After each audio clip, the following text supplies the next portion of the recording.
কয় দোস্ত তোমার তো বাচ্চা কাচ্চা হয় না, অমুক দরবারে যাও মান্নত করে আসো তাহলে বাচ্চা হবে। বাচ্চা দেওয়ার মালিককে আল্লাহ, এই বিশ্বাস আছে আমাদের? সাবধান সাবধান। অজু ভঙ্গের কারণ কয়টি? 7টি। নামাজ ভঙ্গের কারণ কয়টি? 19টি। ঈমান ভঙ্গের কারণ কয়টি? এই জানি না। অথচ আমাদের প্রত্যেক মিনিটে মিনিটে ঈমান ভঙ্গ হচ্ছে। ঈমান ভঙ্গের কারণ আমরা জানি না। আফসোস, ওযু ভঙ্গের কারণ জানি, নামাজ ভঙ্গের কারণ জানি, ঈমান ভঙ্গের কারণ আমি জানি না। ঈমান ভঙ্গের কারণ জানার দরকার আছে না নাই? উম্মত তো ধ্বংস এখানে। শুধু সেলিব্রিটি পেশাদার বক্তা একটু সুর সার দিয়ে একটু হাসাই গেল কান্দাই গেল, এরকম বক্তার মতো বক্তা হয় না। কিন্তু উম্মতের প্রয়োজন কি? বর্তমান প্রেক্ষাপটে উম্মতের প্রয়োজন তার ঈমান আমল হেফাজত করতে হবে। আমার ঈমান আমল যদি হেফাজত না হয় তাহলে আমি আখিরাতে পরকালে মুক্তি পাবো কিভাবে? আল্লাহ রাসূল বলেন, মুসলিম শরীফের হাদিস, আমার উম্মতের সময় এমন একটা জামানা আসবে, আমার উম্মত সকালে মুমিন থাকবে, বিকালে কাফের হয়ে যাবে। বিকালে মুমিন থাকবে, সকালে কাফের হয়ে যাবে। সাহাবায়ে কেরাম বললেন, হে আল্লাহর রাসূল, আপনার উম্মত আবার কাফের কিভাবে হবে? সকালে মুমিন থাকবে, বিকালে কাফের হয়ে যাবে, বিকালে মুমিন থাকবে, সকালে কাফের হয়ে যাবে। আল্লাহ রাসূল উত্তর দিলেন, আমার উম্মত তারা এমন এমন কাজ করবে, এমন এমন কথা বলবে, যে কথা বলার দ্বারা, যে কাজ করার দ্বারা তার সঙ্গে সঙ্গে ঈমান ভঙ্গ হয়ে যাবে।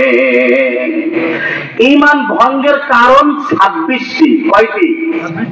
ঈমান ভঙ্গের কারণ কয়টি? 26টি। যদি কোনোদিন আসি তাহলে বলবো ইনশাআল্লাহ। আজকে যে বিষয়বস্তু এটা আগে বলি।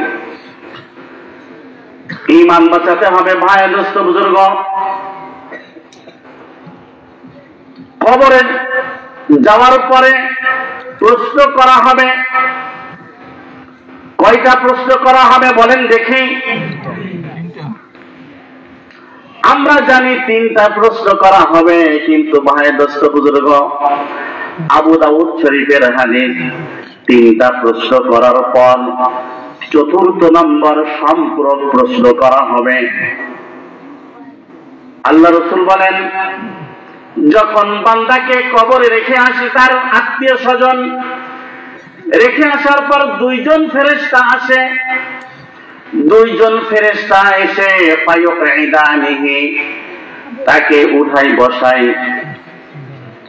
বসানোর পর আল্লাহ তাআলা তার রূহ ফিরিয়ে দেয় তার বডিতে। বসানোর পর এই ফেরেশতারা তাকে প্রশ্ন করে। প্রথম প্রশ্ন কি হবে? তুমি কোন দল করতে? তোমার নেতা কে ছিল? ফেরেশতারা প্রথম প্রশ্ন করবে, মার রব্বুকা, তোমার রব কে? এই হাদিসের ব্যাখ্যার ভিতরে এসেছে, মার রব্বুকা, তোমার রবকে দুনিয়া থেকে মুখস্থ করে গেলে হবে না। যত বড় আরবি ভাষাবিদ হোক না কেন, যত বড় আলেম হোক না কেন, যতবারই মুখস্থ করুক না কেন, এই প্রশ্নের উত্তর দিতে পারবে একমাত্র ওই সমস্ত বান্দারা যারা রবের ইবাদত বন্দেগী করেছে সারা জীবন। সেই সমস্ত বান্দারাই একমাত্র উত্তর দিতে পারবে, রব্বি আল্লাহ, আমার রব না মুখস্থ করে যাবেন? ইমাম গাজালি রাহমাতুল্লাহ আলাইহি বলেন, যখন কবরে মুমিন বান্দাকে প্রশ্ন করা হবে মার রব্বুকা, তোমার রবকে, তোমার নবীকে, তোমার ধর্ম কি ছিল, যখন প্রশ্ন করা হবে, এই বান্দা যদি দুনিয়ায় থাকতে আল্লাহ তাআলার বিধিবিধান মেনে যায়, রাসূলের তরিকায় চলে, ধর্মীয় অনুশাসন মেনে চলে, ইমাম গাজালি রাহমাতুল্লাহ আলাইহি বলেন সেকেন্ডের ভিতরে সে আন্তর্জাতিক মানের আরবি ভাষাবিদ হয়ে যাবে। সেই জন্য ভাই দোস্ত বুজুর্গ, কবরের প্রশ্নের উত্তর মুখস্থ করলে হবে না, এটা আমলের সাথে সম্পর্ক। আমি যদি আমার রবের বিধিবিধান মেনে যেতে পারি, হুকুম আহকাম মেনে যেতে পারি, তাহলে অটোমেটিক আমার মুখ দিয়ে বের হয়ে যাবে রব্বি আল্লাহ, আমার রব আল্লাহ। আমি যদি আল্লাহর হাবিবের সুন্নাত পরিপূর্ণভাবে মেনে যেতে পারি, আল্লাহ রাসূলকে অনুসরণ করে যেতে পারি, তাহলে আমার মুখ দিয়ে অটোমেটিক বের হয়ে যাবে আমার নবী হচ্ছেন মুহাম্মাদুর রাসূলুল্লাহ সাল্লাল্লাহু আলাইহি ওয়াসাল্লাম। আমি যদি আমার ধর্ম যদি মেনে যেতে পারি, ধর্মীয় অনুশাসন যদি মেনে যেতে পারি, তাহলে আমার মুখ দিয়ে অটোমেটিক বের হয়ে যাবে আমার ধর্ম হচ্ছে ইসলাম। আল্লাহ রাসূল বলেন, নেককার বান্দা তো উত্তর দিতে পারবে, আর যারা বদকার বান্দা দুনিয়ায় থাকতে আমল করে নাই, নামাজ কালাম করে নাই, ধান্দাবাজি করে বেরিয়েছে, নফসের গোলামি করেছে, রাসূলকে মানে নাই, ধর্মকে মানে নাই, কবরে তাকে প্রশ্ন করার সাথে সাথেই সে উত্তর দেবে লা আদরি লা আদরি, আমি কিছু জানি না, আমি কেউ জানি না, আমি কিছু জানি না। ভাই কি জানো? নেতার পিছনে শুধু ঘুরছি, দলবাজি করছি, অস্ত্রবাজি করছি, এই করছি।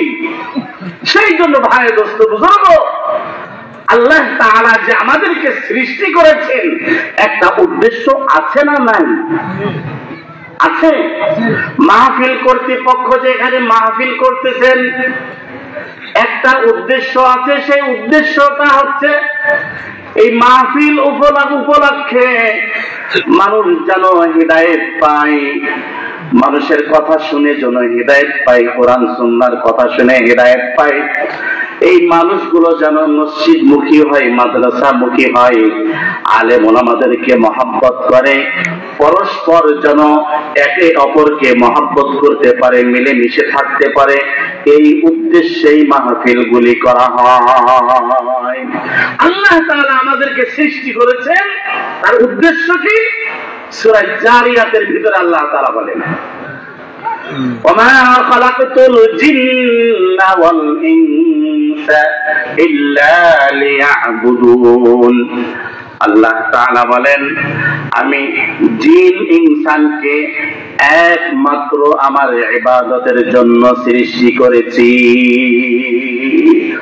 ওমা মা ইল্লা বাদ, তার মানে তাকিদ, যে জিন এবং ইনসান, মানব এবং দানবকে আমি একমাত্র সৃষ্টি করেছি কি উদ্দেশ্যে? আমার ইবাদতের জন্য আমি সৃষ্টি করেছি। প্রশ্ন হতে পারে, হুজুর ইবাদত তাহলে কি ব্যবসা বাণিজ্য করবো না, চাষাবাদ করবো না, চাকরি বাকরি করবো না? আরে ভাই আমার চাষ আবাদ যদি আল্লাহ রাসূলের তরিকায় হয় তাহলে এটাও ইবাদত। আমার ব্যবসা যদি আল্লাহ রাসূলের তরিকায় হয় তাহলে এটাও ইবাদত। আমার বাথরুমে যাওয়া যদি আল্লাহ রাসূলের তরিকায় হয় তাহলে এইটাও ইবাদত। আমার স্ত্রীর কাছে গমন করা যদি রাসূলের তরিকায় হয় তাহলে এইটাও ইবাদত। আল্লাহ রাসূল একদিন সাহাবীদের সামনে বললেন, হে আমার সাহাবীরা, তোমরা যে তোমাদের স্ত্রীদের কাছে যাও, তোমাদের চাহিদা পূরণ করো, এইটাও একটা সওয়াবের কাজ। এক সাহাবী দাঁড়ায় গেলেন, কোন কি হুজুর মানুষ, আমি আমার স্ত্রীর কাছে যাব, আমি আমার চাহিদা পূরণ করব, এটা আমার সওয়াবের কাজ হয় কিভাবে? আল্লাহ রাসূল উত্তর দিলেন, সাহাবী আমার, তুমি শুনে রাখো, তুমি যদি তোমার চাহিদাটা অন্য কোন নারীর সাথে পূরণ করতে, মিটাতে, তাহলে গুনাহ হতো কি হতো না? সাহাবী বললেন, হে আল্লাহ রাসূল, আমি আমার জৈবিক চাহিদাটা যদি কোন নারীর সাথে মিটাতাম, তাহলে এটা জিনার গুনাহ হতো। আল্লাহ রাসূল বলেন, যে কাজ মানুষকে গুনাহ থেকে ফিরিয়ে রাখে, ওই কাজ করলেই নেকি পাওয়া যায়। সেই জন্য ভাই দোস্ত বুজুর্গ, আমার যেন প্রত্যেকটা কাজ ইবাদত হয়। আমি হাল চাষবো, ইবাদত। চাকরি করব, যদি চাকরিতে আমি ফাঁকি না দিই, তাহলে এটা ইবাদত। আমি আমার কাজ করব, ব্যবসা বাণিজ্য করব, ভেজাল দেব না, ওজনে কম দেব না, তাহলে এটাও ইবাদত। আমি দুধের ব্যবসা করব, দুধের ভিতরে পানি দেব না, এইটাও ইবাদত। আপনাদের দেখি দুধের ভিতরে পানি দেই? না না না, এখন দুধের ভিতরে পানি দেই না, পানির ভিতরে দুধ দেই। পানির ভিতরে দুধ দেই। আমরা এমন এক দেশে বসবাস করছি ভাইয়ের বুজুর্গ, যা খাচ্ছি সব 2 নাম্বার, 1 নাম্বার বলতে কিছু নাই। সেই জন্য ভাইয়ের দোস্ত বুজুর্গ, এইটা হচ্ছে আমাদের পাপের ফসল। হাদিসের ভিতরে আছে, বান্দাদের যখন পাপের মাত্রা বেড়ে যায়, তখন আল্লাহ তাআলা রিজিকের বরকত উঠাই নেই, তখন আল্লাহ তাআলা এমন এমন কিছু রোগ দেন। আল্লাহ রাসূল বলেন, মা সামিআতুম ওয়ালা আবাউকুম, শেষ জামানায় এমন এমন কিছু রোগ হবে মানুষের অতি পাপের কারণে, যে রোগের কথা তোমরাও শোনো নাই এবং তোমাদের বাপ দাদারাও শোনে নাই। সেই জন্য ভাই দোস্ত বুজুর্গ, আমাদের ঈমান হেফাজত করতে হবে, আমল করতে হবে। 2টা জিনিস, আমি যদি উমরা করতে যেতে চাই, সৌদি আরব যেতে চাই, কয়টা জিনিস থাকা লাগবে জানেন? 1 নম্বর পাসপোর্ট থাকতে হবে। কথা না বলি আমরা, 1 নম্বর কি থাকতে হবে? আমাদের দেশের বাইরে যেতে হলে 1 নম্বর কি থাকতে হবে? পাসপোর্ট। 2 নম্বর, যে দেশে যাব ওই দেশে কি থাকতে হবে? ভিসা থাকতে হবে। ঠিক তদ্রূপ ভাই দোস্ত বুজুর্গ, আখিরাতে যদি শান্তি পেতে হয়, জান্নাতুল ফেরদাউসের মালিক যদি হতে চাই, পরকালে যদি মুক্তি পেতে চাই, তাহলে আমাদের 1 নম্বর পাসপোর্ট থাকতে হবে, ঈমান। 2 নম্বর ভিসা, আমল থাকতে হবে, নেক আমল থাকতে হবে। এই যে আল্লাহ তাআলা আমাদেরকে সৃষ্টি করেছেন, সৃষ্টি করার পর কতদিন দুনিয়ায় থাকবো বলেন দেখি? কতদিন? কয় বছর বাঁচবেন? কে কয় বছর বাঁচবেন বলতে পারেন? কোন গ্যারান্টি আছে? কোন গ্যারান্টি নাই। আমি যে এখান থেকে বয়ান করে যে আমি যে বাসায় ফেরবো, এর কোনো কি নাই? গ্যারান্টি নাই। এখান থেকে বয়ান করে যে আমি স্টেজ থেকে নামবো, এর কোনো কি নাই? গ্যারান্টি নাই। তা আমার মৌতের, হায়াতের গ্যারান্টি নাই। এত লাফালাফি, এত দাফাদাফি কেন? এত অহংকার কেন? এত বাড়াবাড়ি কেন?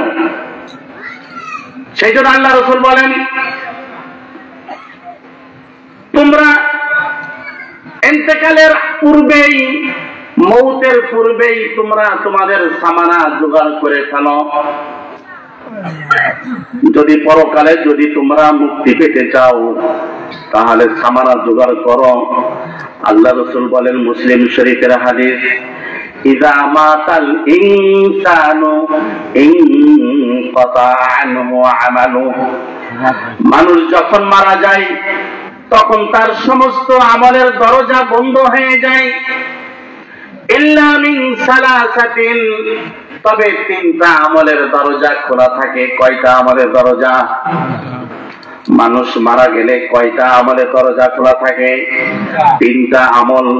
এই আমল কিয়ামত পর্যন্ত সে কবরে বসে বসে তার সব পৌঁছাতে থাকবে।